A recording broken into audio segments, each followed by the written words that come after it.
See, these kartal. Most people don't know how to play. Did you know that?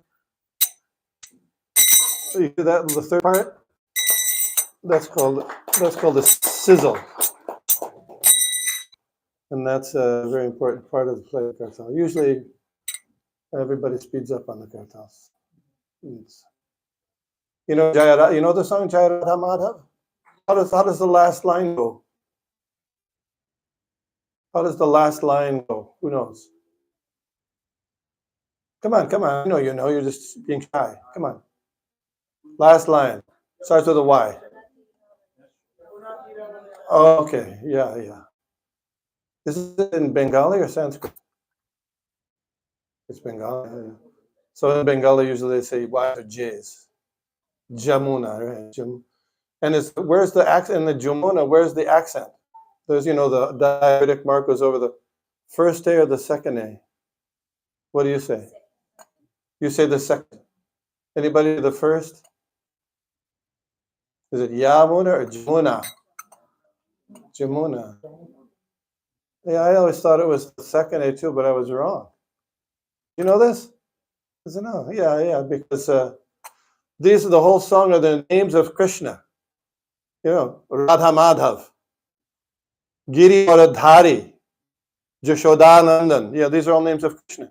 So I always thought for many years, I thought Jamuna Tiravanachari is a description of Krishna as he's walking along the bank of the what? Jamuna, yeah. But actually, Jamuna, Jamuna is a name of Krishna that means he walks on the bank of the Jamuna. You follow? Jamuna. So I was wrong all those. Now I know. I asked, you know who I asked? Jayadvaita Swami. He told me. So we'll sing it that way. Jaya Radha Madhava Kunja Bihari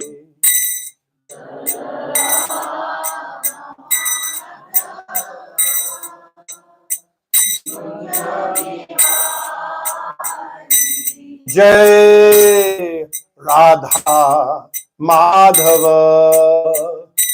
Kunja Bihari.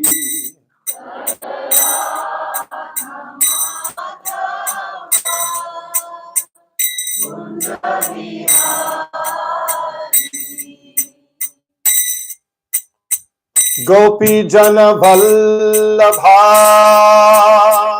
Giri Baradhari.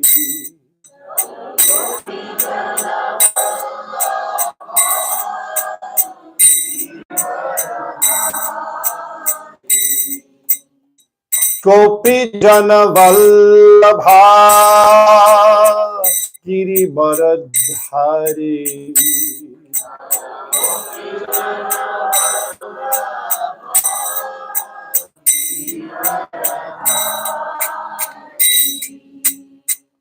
Jashodanandana Braja Jana Ranjana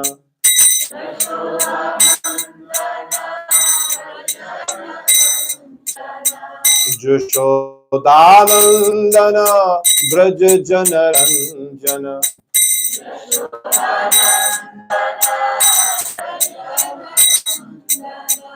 Jamuna Tira Vanachari.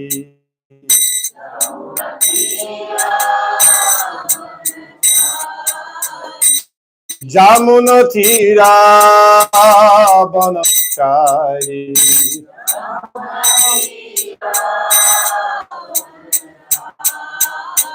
Jai Radha Madhava Kunja Bihari.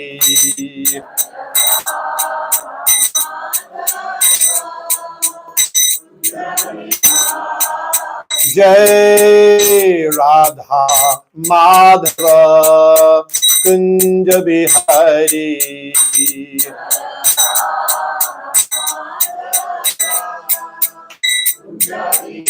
One more time. Jai Radha Madhava Kunja Bihari.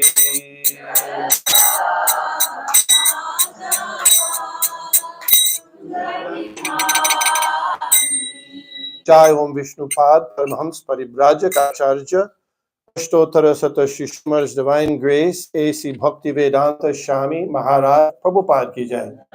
Ananta Koti Vaishnav Vrinda ki jai. ISKCON founder Acharya Srila Prabhupada ki jai. Namacharya Srila Haridas Thakur ki jai. प्रेम से कहा श्री कृष्ण चैतन्य प्रभु नित्यानंद श्री अद्वैत गदाधर शिवासादि गौर भक्तवृंद की जय। श्री श्री राधा कृष्ण गोपाल गोपीनाथ श्याम कुंद राधा कुंद गिरि गोवर्धन की जय। वृंदावन धाम की जय। नवद्वीप मायापुर धाम की जय। गंगा देवी जमुना देवी तुलसी देवी भक्ति देवी की जय। श्रमवेता भक्तवृंद की जय। गौर प्रेम आनंदे। All glories to the assembled devotees. All glories to the assembled devotees. All glories to the assembled devotees. All glory to Shri Shri Guru and Shri Gauranga Hari Hari Bo. Nama Om Vishnu Padaya Krishna Pristhaya Bhutale Srimad Bhakti Vedanta Shami Tinamane Namaste Saraswate Deve Gauravani Pacharine Nirvishesha Shunyavadi Paschatya Deshatarine. Om Namo Bhagavate Vasudevaya. Om Namo Bhagavate Vasudevaya. Om Namo Bhagavate Vasudevaya.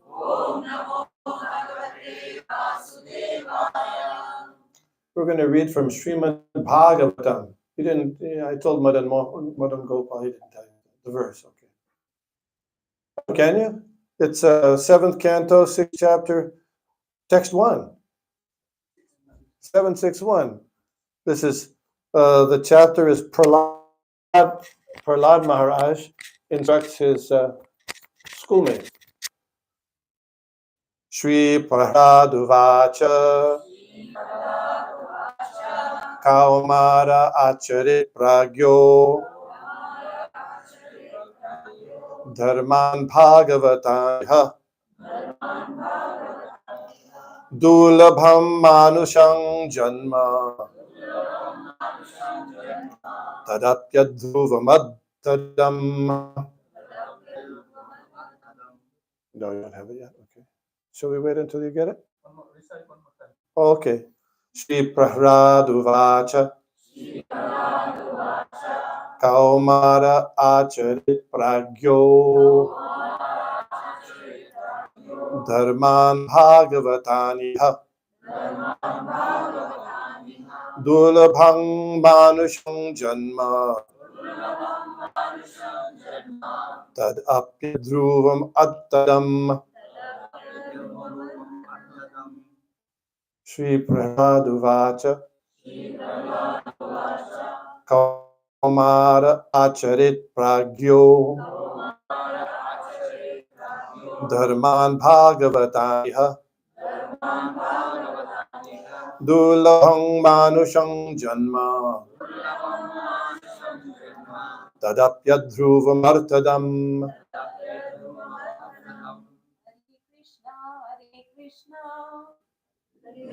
How about the verse? Come on. You say the verse.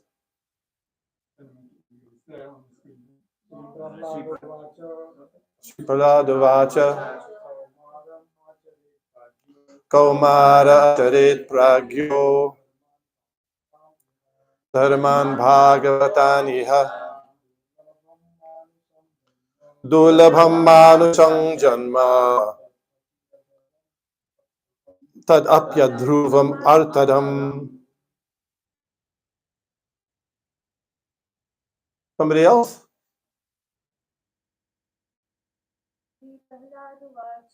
Shri Prahlad Uvacha Kaumara Acharit Pragyo Dharman Bhagavataniha Dulbham Manushang Janma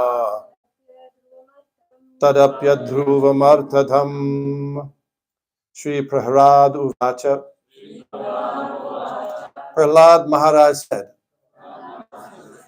Kaumara, in the tender age of childhood, acharit, should practice, pragya, one who is intelligent, dharman, occupational duties, bhagavatan, which are devotional service to the Supreme Personality of Godhead. Iha, in this life, dulabham, very rarely obtained, manusham, human, janma, birth, tat, that, api, even, adruvam, impermanent, temporary, atadam, full of meaning. Translation. Prahlad Maharaj said, one who is sufficiently intelligent should use the human form of life from the very beginning of life. In other words, from the tender age of childhood to practice the activities of devotional service, giving up all other engagements. The human body is most rarely achieved, and although temporary like other bodies, it is meaningful because in human life one can perform devotional service. Even a slight amount of sincere devotional service can give one complete perfection. Nilamani Prabhu agrees. Purport. The whole purpose of Vedic civilization and of reading the Vedas is to attain the perfect stage of devotional service in the human form of life. According to the Vedic system, therefore, from the very beginning of life, the brahmacharya system is introduced so that from one's very childhood, from the age of 5 years, one can practice modifying one's human activities so as to engage perfectly in devotional service. As confirmed in Bhagavad Gita, 2nd chapter 40th. Svapmapyasya dharmasya trayate mahato bhayat. Even a little advancement on this path can protect one from the most dangerous type of fear. Modern civilization, not referring to the verdicts of Vedic literature, is so cruel to the members of human society that instead of teaching children to become brahmacharis, it teaches mothers to kill children even in the womb on the plea of curbing the increase of population. And if by chance a child is saved, he is educated only for sense gratification. Gradually, therefore, the entire world, human society is losing interest in the perfection of life. Indeed, men are living like cats and dogs, spoiling the duration of their human lives by actually preparing to transmigrate again to the degraded species among the 8,400,000 forms of life. The Krishna consciousness movement is anxious to serve human society by teaching people to perform devotional service, which can save a human being from being degraded again to animal life. As already stated by Prahlad Maharaj, Bhagavad Dharma consists of Shravanam, Kirtanam, Smaranam, Padasevanam, Archanam, Bandhanam, Dasyam, Sakyam, Atmani Vedanam. In all the schools, colleges, and universities, and at home, all children and youths should be taught to hear about the Supreme Personality of Godhead. In other words, they should be taught to hear the instructions of Bhagavad Gita, to put them into practice in their lives, and thus become strong in devotional service, free from fear of being degraded to animal life. Following Bhagavad Dharma has been made extremely easy in the age of Kali, The Shastra says, Harer Nama, Harer Nama, Harer Nama Eva Kevalam, Kalo Nastyeva, Nastyeva, Nastyeva, Gatir Anyatha. One need only chant the Hare Krishna Mahamantra. Everyone engaged in the practice of chanting the Hare Krishna Mahamantra will be completely cleansed from the core of his heart and be saved from the cycle of birth and death. Om Agyana Timirandhasya Gyananjana Shalakaya Chakshurun Militam Jena Tasmai Shri Gurave Namah. I was born in the darkness of ignorance, but my spiritual master has opened my eyes with the torchlight of transcendental knowledge. Sri Chaitanya Manobhishtang Sthapitam Jena Bhutale Swayam Rupakata Mahyam Dadati Shapandantikam Jai Shri Krishna Chaitanya Prabhu Nityananda Shri Advaita Gadadhar Shri Vashadi Gaur Bhaktivinoda Hare Krishna, Krishna Krishna, Hare Hare, Hare Rama, Rama Rama, Hare Hare. Before speaking, I'd like to ask permission and blessings from all the devotees, but particularly those who are senior by age or by advancement in Krishna consciousness. Do you know why we're supposed to do that? Did you know that? There was some discussion between Vidura and Maitreya Muni and Uddhava. You know Uddhava? Uddhava, cousin of Lord Krishna, was there. So Vidura, he asked, can you speak? And Uddhava said, no, Maitreya Muni has to speak because he's senior. Even though Uddhava was an intimate, close friend of Krishna. So he said, no, you have to speak first. And Shukadev Goswami, he was so advanced, even though there were many seniors there, he was the most advanced. Transcendental person is here, somebody who's senior. So please, please give me permission for speaking. Hare Krishna. Thank you. This is a very amazing pastime described in Srimad Bhagavatam. Prahlad Maharaj, although a young boy, and attending, you know what grade he was in? What was his grade? What's that?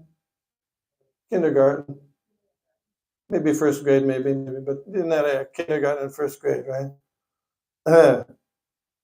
And he's teaching his schoolmates. You know when he was teaching them? What time of day? You say, tiffin hour? You say that? No. Tiffin, you know tiffin? Tiffin box, tiffin hour, yeah. So during their lunch break or recess, he was teaching them how to optimize the use of their valuable time to obtain the most worthwhile, wonderful, and happy goal of their lives. And what is that? To go back home, back to Godhead.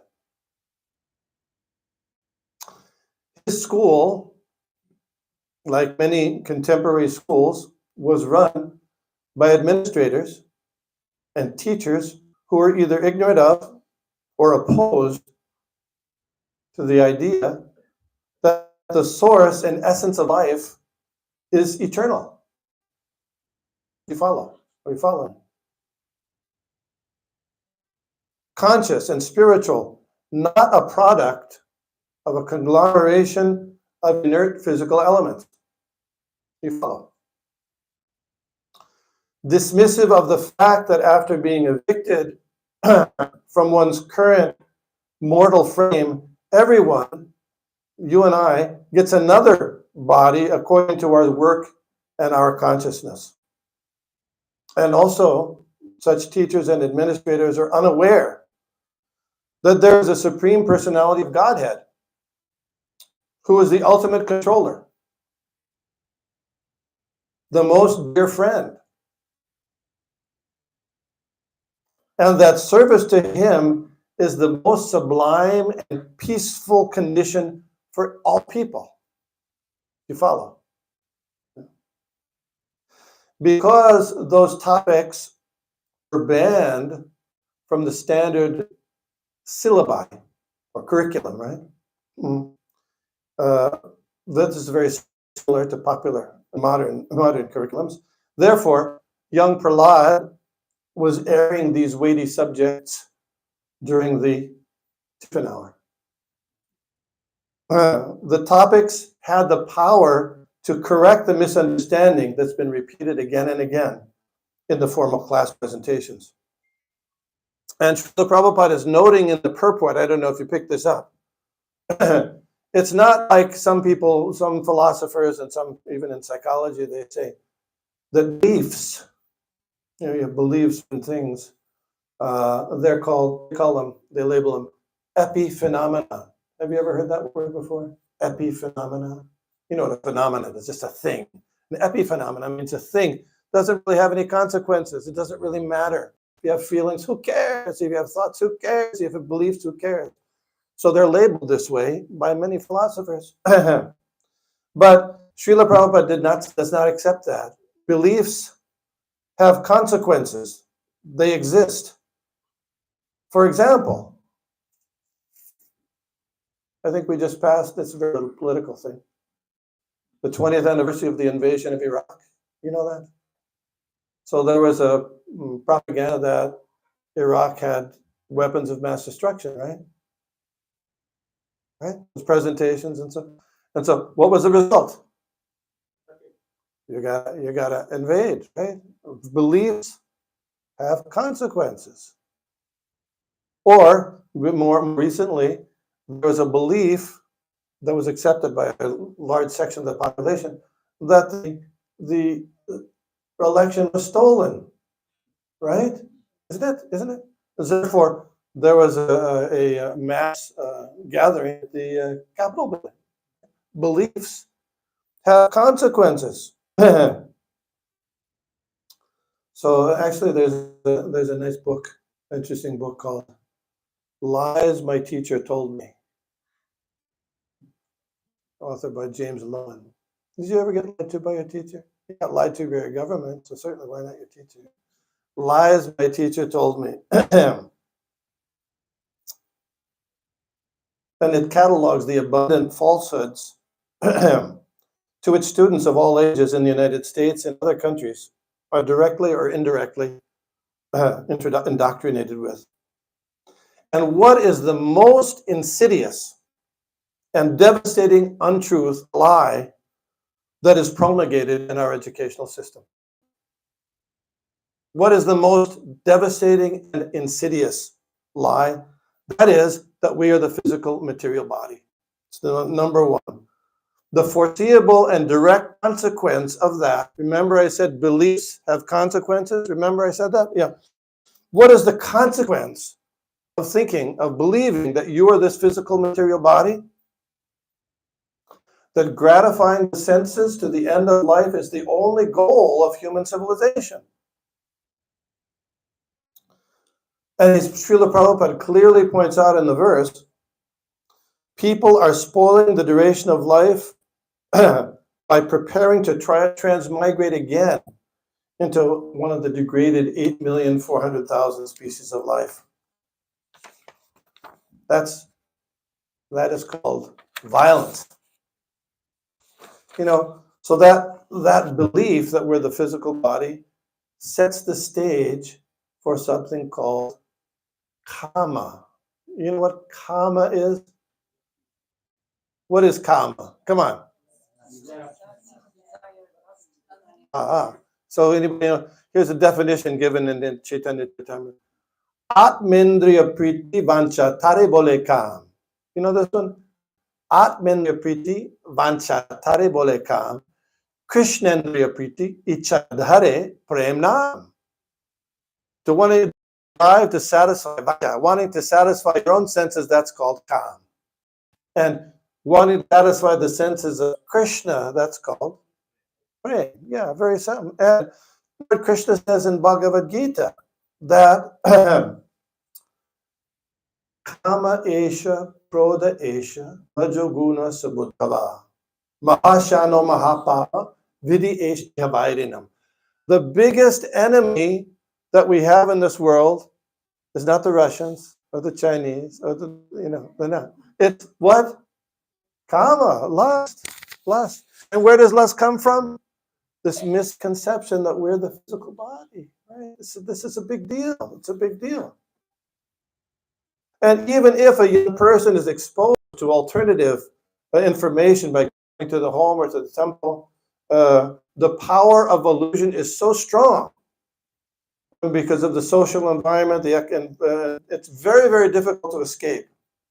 I'll give you a little experiment. This is a very interesting experiment. We learned this in psychology class 101. So, they had a bunch of people come in a room, about 20. 19 of the people were in on the experiment. They were told ahead of time. And one of them was not. So there was a person who was standing in front like a teacher. And the person drew three lines on the blackboard.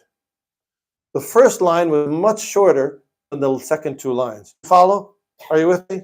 So first line is short, the next two lines are really longer. Okay. So, the teacher said, we're doing this experiment and we're trying to see, we're testing perception from different parts of the room for different, boys and girls and stuff like that, to see which of these lines do you think is the longest line? You got the picture? Okay. So they went one after another, and everybody said, well, from where I'm sitting, the third line is the longest. Which is the longest? Is the shortest. I'm sorry. Third line is the shortest. Third line is the shortest. Which is the shortest? First line. Yeah. Okay. Yeah.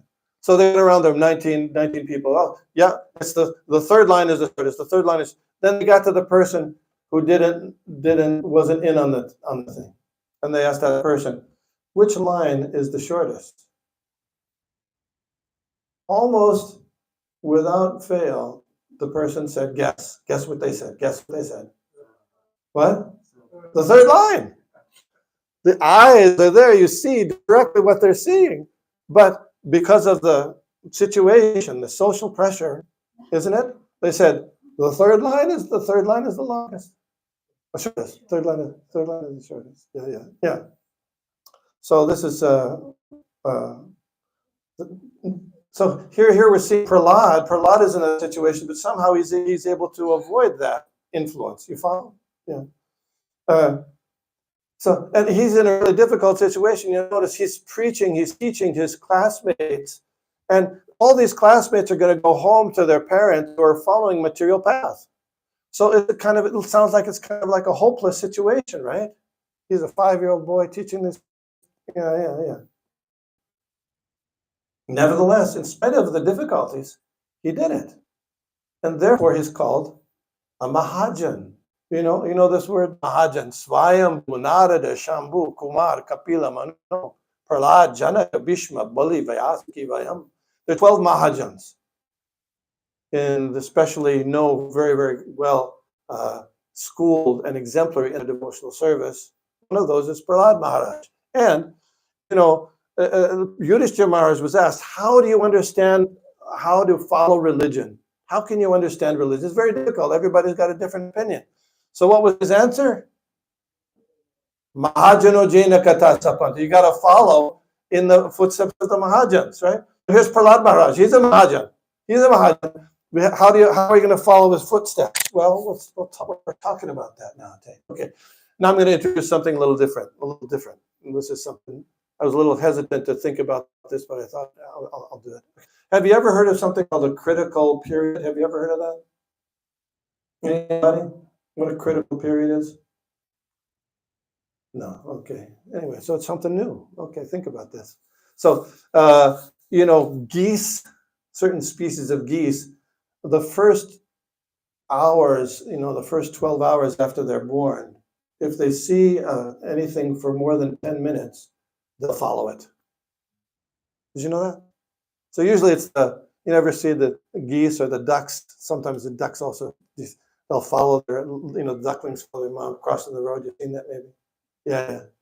But it only happens that first day, the first 12 hours after their birth. And not that it won't happen at any other time. It won't happen at any other time. Sometimes they take the duckling away from their mom, the mother goose, and they'll start following the person. It's very interesting, very interesting. So let me give you the definition of a critical period. It's defined as a maturational stage of an organism during which the nervous system is especially sensitive to certain environmental stimuli. If for some reason the organism does not receive the appropriate stimulus during the critical period, it may be difficult, less successful, or impossible to develop certain associated functions later in life. So I gave you one example of the geese. There are many, many examples. For example, if a mammal has a patch put over one of their eyes, there's something called binocular vision or depth vision. And if in their early life, before 1 year old, a patch is put over one eye, they never develop binocular vision the rest of their lives. Interesting. Yeah. Why? Because there's a critical period to develop binocular vision, right? Okay. Another critical periods could be strong or not as strong, or medium or weak. For example, the development of language. When can you develop language? Usually before 6 years old. And if you try to learn it later, it's hard. And a person who's deaf, if they don't learn sign language before 5 or 6 years old, it's very, very difficult for them to learn it later. Why? Because there's a critical period in one's development to develop language. Another example, pitch. Do you ever notice how if someone learned music in their youth that they can play it later, but if they never did, were exposed to it, pitch, they can't get the tune right? Do you ever notice that later in life? Yeah, that happens. Because there's a critical period. These things, an example. Now, question is there a critical period in Krishna consciousness to develop Krishna consciousness? What do you think? Is the idea of a critical period there in the Vedas? So I was a little hesitant to say. Is the idea of a critical period there in the Vedas? Yeah, can you give any examples?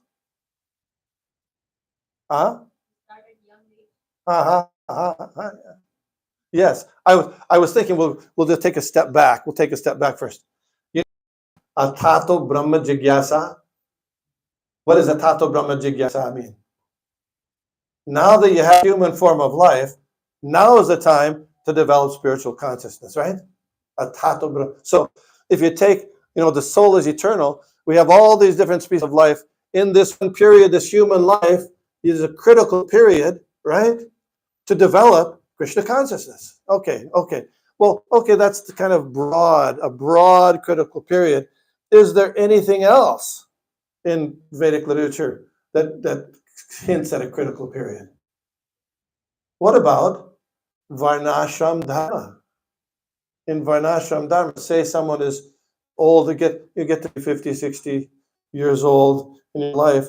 The number one item on one's agenda at that time isn't thinking about getting remarried or expanding one's family or working increasingly hard for physical comforts. No, it's a time to begin to take steps to break one's attachment to this material world.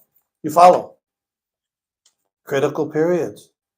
So the question again, is there an optimum critical period to develop one's Krishna consciousness? Is there evidence for that? Yes, there is. What is the Shastric evidence? Maybe you know this verse in Bhagavad Gita, right after the one I quoted. Tasmat tvam indriyanyado. You know this one? Tasmat tvam indriyanyado niyamya bharata shapa papanam prajihihenam jnana vijnana nashanam. Have you heard that verse before? Tasmat tvam indriyanyado. In the very beginning, Adao, niyamya bharat, learn to control the senses. Niyamya bharat. Papmanam prajihikenam jnana vijnana, and slay this destroyer of knowledge and self-realization. So when we say in the very beginning, what was this Lord Krishna talking about? What does he talk about? At the very beginning of when you start something? Or is he talking about the very beginning of life? Huh? What do you think? Well, Srila Prabhupada explains in the purport here. The living entities are parts and parcels of the Lord, and therefore they are simply meant to serve the Lord. This consciousness is called Krishna consciousness. So, from the very beginning of life, one should learn Krishna consciousness. And thereby one may become fully Krishna conscious and act accordingly. Lust is only the perverted reflection of love of God, which is natural for every living entity. But if one is educated in Krishna consciousness from the very beginning, that natural love of God does not deteriorate into lust. When love of God deteriorates into lust, it is very difficult to return to the normal condition. Are you following? Yeah. Nonetheless, Krishna consciousness is so powerful that even a late beginner can become a lover of God by following the regulative principles of devotional service. So, from any stage of life, or from from the time of understanding its urgency, one can begin regulating the senses in Krishna consciousness and attain the highest perfectional stage of life. So, what did you get from that? Is there a critical period or not? Yeah. The best thing, the optimal thing is to begin when you're young. And later, Srila Prabhupada talks in the purport, he says, everybody's looking to get money in this world, and money is the honey. This is Prahlad Maharaj's saying. And people will risk their very life, either by they'll go to steal something in somebody's house, and you could get shot. You might become a mercenary, military person, and die on the battlefield. But why? To get money. But even the most wealthy and the most powerful person, a king, an emperor, a wealthy businessman, may give that all up. How? If they practice Krishna consciousness in their youth, in their childhood. And what is Krishna consciousness? To paraphrase a famous president, little adjustment. Ask not what Krishna can do for you. Ask what you can do for Krishna. Krishna consciousness. This is Krishna consciousness. Training people, kids up in that area is really a most valuable thing. And and as you also said, this is what's recommended here by Prahlad Maharaj, the Mahajan. He's saying, I'm not making it up, he's saying, Kalamara acharet pragyo. Do it from the tender age of early childhood. And that will be the best thing, the optimal thing for you, for people in general. Kalamara acharet pragyo. It's, I used to have to interview people who were had addiction problems, And the first thing you ask them is, well, when did you start, say, drinking? When did you start drinking? And if they told me 13 years old, 14 years old, then I know it's much, much harder for that person to give it up, right? You follow? Yeah. So similarly, if in this life we learn to satisfy Krishna with our senses instead of our own, then we learn that early. We don't get the taste of the other thing. It becomes wonderful. So Srila Prabhupada, actually, his program, if you look at it, he came to the West and he established Krishna consciousness fully in very many different ways. And one of those ways was Gurukula. You know that? Gurukula. And it didn't always work. But It didn't. But nowadays, sometimes we've forgotten a little bit about that, a little bit. And I know we have our Sunday schools and things, which is good. It's a very good thing. Good. I used to do Sunday school in New York. In I noticed that when the kids would come, they'd kind of put on the Indian accent and the Indian behavior. Do you ever notice that? And as soon as they're out, they do something else. Do you ever notice that? Do you ever notice that? Does it happen? Yeah. So, we decided at that time we want to give kids an opportunity, even if they can't make it to Gurukul, give them an immersive experience of Krishna consciousness. So all day, they're going to be engaged with people who are doing Krishna conscious activities, learning Bhagavad Gita shlokas, chanting the holy names, and taking prasadam, and also having fun with people that's around Krishna consciousness, by dramas, by games, by other things. And it was a very, very successful program. So what happened was, Nilamani Prabhu said that he sent his kids there. There was another devotee here who went to the summer camp too. He was playing the drum. Yeah. But so I went to Gita Nagri last year for the Gita Nagri Rath Yatra. And there was a woman there. She comes up to me and says, she starts quoting Bhagavad Gita shlokas to me. What's this? So I said, I was at the summer camp, and I still remember those Gita shlokas that you taught me when, that was 30 years ago. Srila Prabhupada, he said that the subtle body, by chanting and the kids learning the Bhagavad Gita slokas, it changes their subtle body. It purifies the subtle body and it stays with you. So she said, you better do this summer camp again. So I said, okay. So I said, okay. So we're going to do it. We're going to do it. We revived it this year. Not me, but a bunch of devotees that are doing it. Some from Chicago, some from Harrisburg, some from Philadelphia. It's going to start. It's for kids aged 10 through 17. And it's going to start. Gita Nagari this year, Rath Yatra this year is July 22nd. So we thought, well, people are going to come for Rath Yatra anyway. Why don't we start it that Saturday evening around 5 o'clock? And, I didn't know this, but a long time ago in Gita Nagari, the accommodations were kind of rustic. Do you remember this? Yeah. But actually now they're really, really good accommodations now. They have like the bathrooms work and stuff like that, So yeah, I visited there. I checked it out. It looks like it's an optimal thing. So I thought, in this realm, it would be interesting now for the administrators here to also consider in the future. I know you're working really hard for this new temple. I know that.